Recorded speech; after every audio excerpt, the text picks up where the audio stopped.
পায় সেইটুকুই স্বামী স্ত্রী খুদ গুঁড়ো গোবিন্দের চরণে অর্পণ করে সেটা সেবায় লাগিয়ে দেয়, নিজে খায়, প্রসাদ পায়।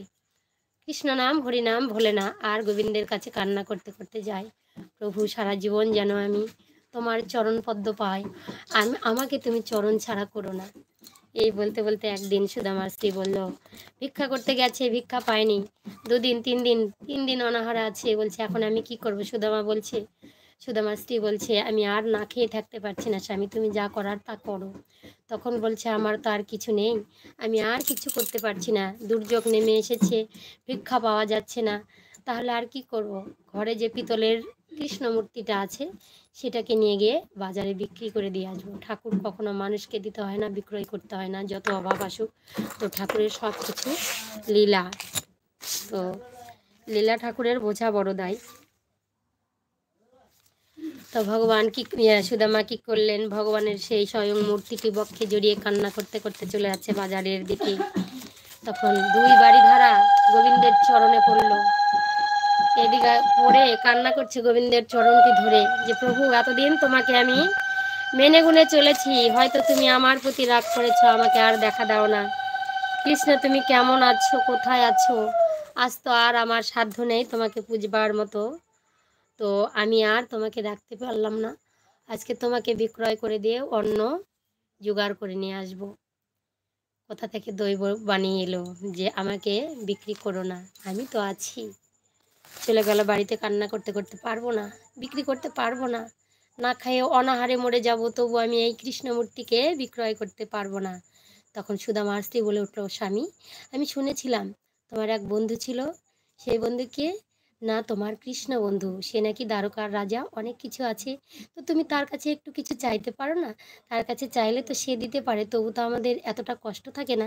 বলছে ঠিক বলেছ, কিন্তু বন্ধুর কাছে যে, সখার কাছে যে যাব, আমার কাছে তো কিছুই নেই, সে তো ছোটোবেলা আমার যত খাবার দিত, মা খুদ গুঁড়ো সব তো ছিনিয়ে নিয়ে খেয়ে নিত, তো এখন আমি কি নিয়ে যাব, এখন যদি কিছু নিয়ে যাই তাহলে সে যে আমার কাছ থেকে খেতে চাইবে, আমার কাছে তো কিছু পয়সাও নেই, আর কোনো কিছু খাবারও নেই, কি নিয়ে যাব আমি তার কাছে।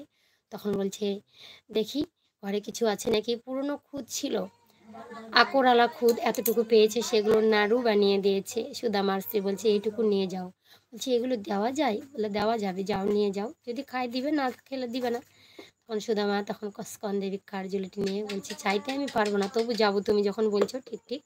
তখন সুদামা 1 পা 2 পা করে সেই দ্বারকাপুরীর দিকে হাঁটতে হাঁটতে হাঁটতে হাঁটতে ক্ষুধায় তৃষ্ণায় না খেয়ে কান্না করছেন আর চলে যাচ্ছেন, আর কৃষ্ণ কৃষ্ণ বলছেন আর চলেন, কৃষ্ণ একবার তোকে যেন দেখতে পাই, সেই বন্ধুত্ব আমাদের কি ভুলে গেলে চলবে, সারা জীবন যেন আমি তোকে পাই, এই বলছে আর চলে চলে যাচ্ছে।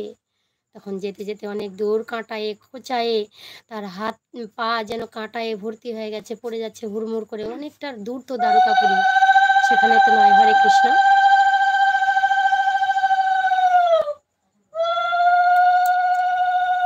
প্রবীর কুমার কেমন আছো দিদি ভাই? আমি ভালো আছি, গাও একটা আচ্ছা গান করে দিয়েছি তোমাদের। নন্দলাল হাই দাদা, কৃপাল গৌড় হ্যালো, তো তোমরা কমেন্ট করেছো, যাই হোক।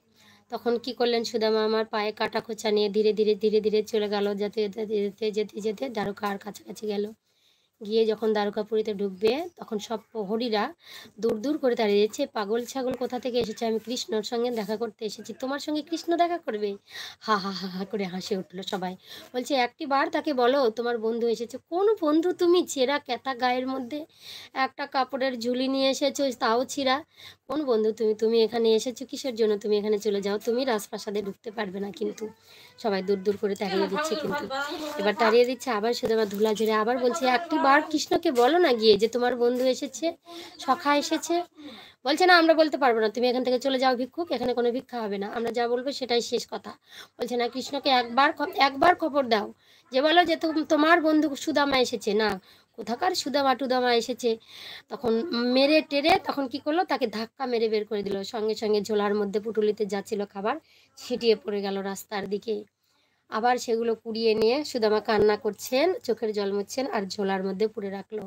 কৃষ্ণ কৃষ্ণ করে চিৎকার করছে আর তাকে ধাক্কে ধাক্কে বের করে দেওয়া হচ্ছে। সিনটা কেমন হবে বলো তো তোমরা? কিছু দূর যেতেই তখন এক প্রহরী বলছে, বাইরে কিসের এত আওয়াজ? দৌড়ে গিয়ে এক প্রহরী বলছে, কি জানি কোথাকার এক সুদামা এসেছে, তোমাকে বলছে বন্ধু তুমি তোমার সঙ্গে দেখা করতে